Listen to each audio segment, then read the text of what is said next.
Jacob met Esau. Wow.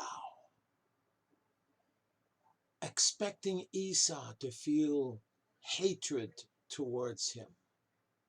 Jacob was so surprised when Esau climbed off of whatever he was on and ran to him and put his arms around him and kissed him. Wow. So we continue today in Genesis 33, 6 to 11.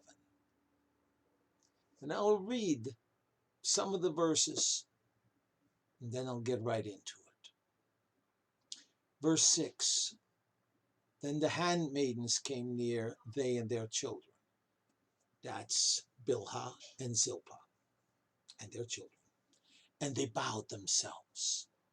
And Leah also with her children came near and bowed themselves. And after came Joseph near and Rachel, and they bowed themselves. And he said, "What do you mean by all these droves which met me?" And Jacob said, "These are to find grace in the sight of my Lord." And Esau said, "I have enough, my brother. Keep what thou hast to yourself." And Jacob said, "No, I pray thee, if now I have found grace in thy sight, then receive my present at my hand. For therefore I have seen thy face, as though I had seen the face of God, and you were pleased with me. Take, I pray thee, my blessing that is brought to you, because God has dealt graciously with me, and because I have enough." And he urged him, and Esau finally took it. That's verse 11. So you see, taking the cue from Jacob, his family came and presented themselves to Esau as Jacob introduced them. According to verses 6 and 7, they bowed themselves in the order in which Jacob had assembled them. So, the handmaids and their children, then Leah and her children, and finally Rachel. Then Esau said, "What meanest thou by all the drove which I met?" And Esau now inquired of the caravans of droves, didn't he? He had already met. He had heard the announcements of the servants. Remember, he sent servants ahead, so that the anger that he imagined Esau to have, that the anger would be dissipated by each drove, and how gracious and generous Jacob was to him. So he heard the stories of the servants, but he awaited the confirmation of their master Jacob. And Jacob answered, "These are to find grace in thy sight of my Lord." Jacob valued highly the goodwill of his brother. The acceptance of his presence would have been the security of goodwill. You see, even though he loved God and he depended on God, he didn't have full faith, did he? He wanted to have this as a double guarantee.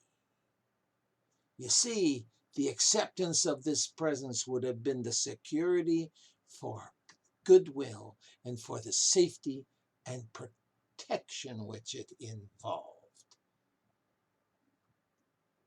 What do I mean by that? Let's go on. Esau at first declined the gift, but on being urged by Jacob, he accepted it, and thereby relieved Jacob of any society. In his eyes now, his brother was now his friend indeed. Besides, it was usual in the eastern countries to carry presents to friends and family, and especially to great men.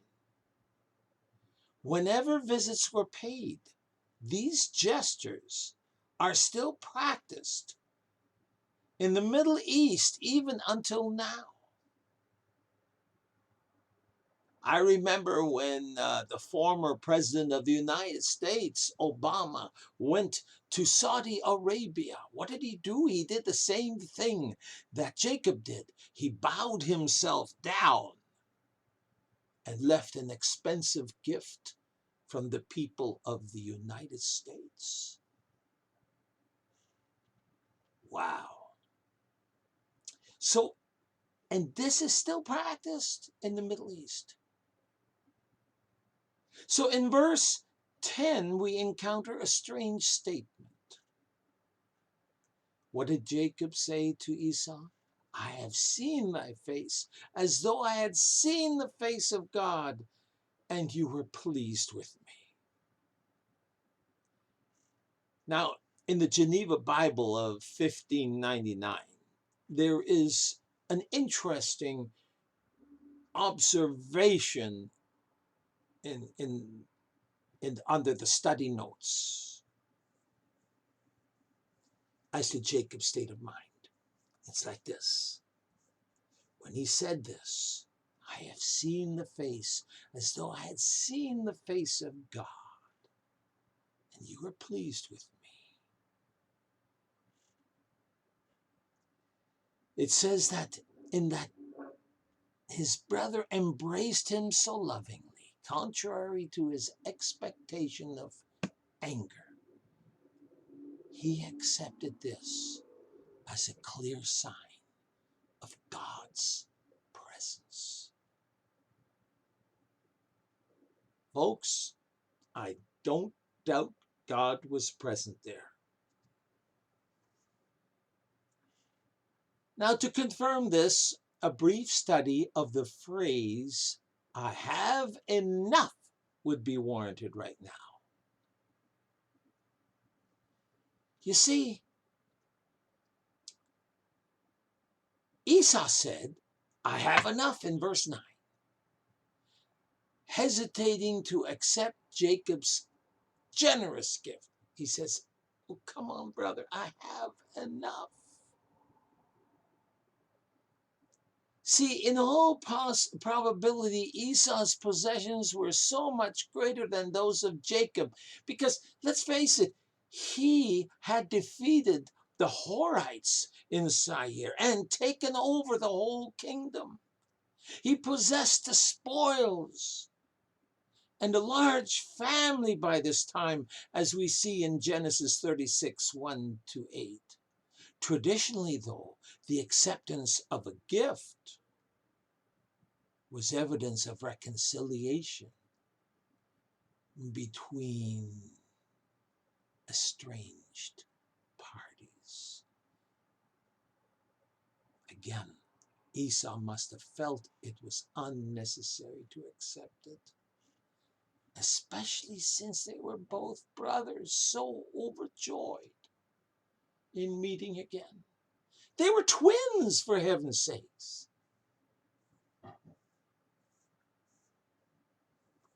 But the English word, now, let's go back to this. In verses 9 and verses 11, we hear Esau say, I have enough. And Jacob too said, God's blessed me. I have enough. But you see, in English it says, I have enough. But in Hebrew, the word for enough is different from the way Esau said it and from the way Jacob said it.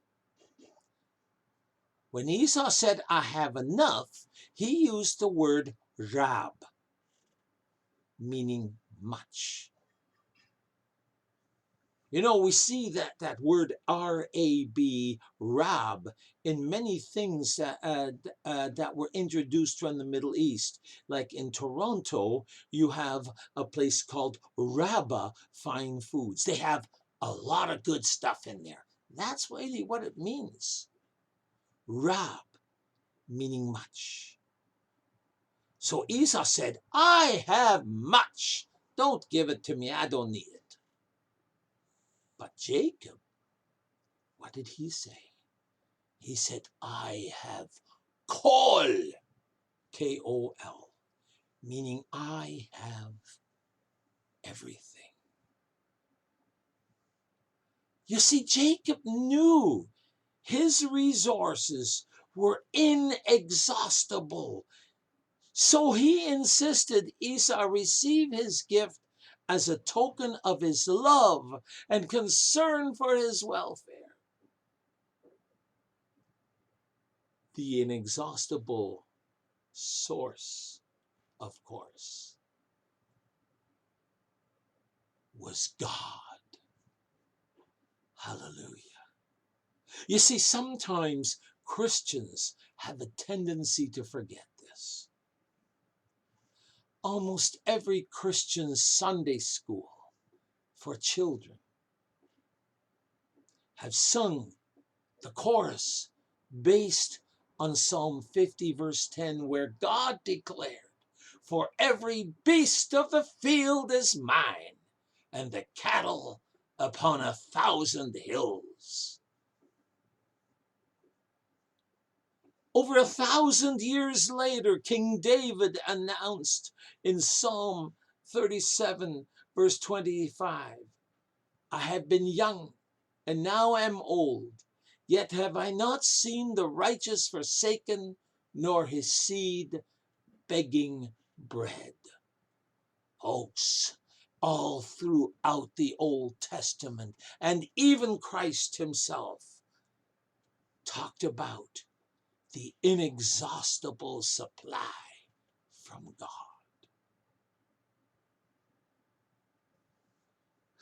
With God, I really can, like Jacob, say, I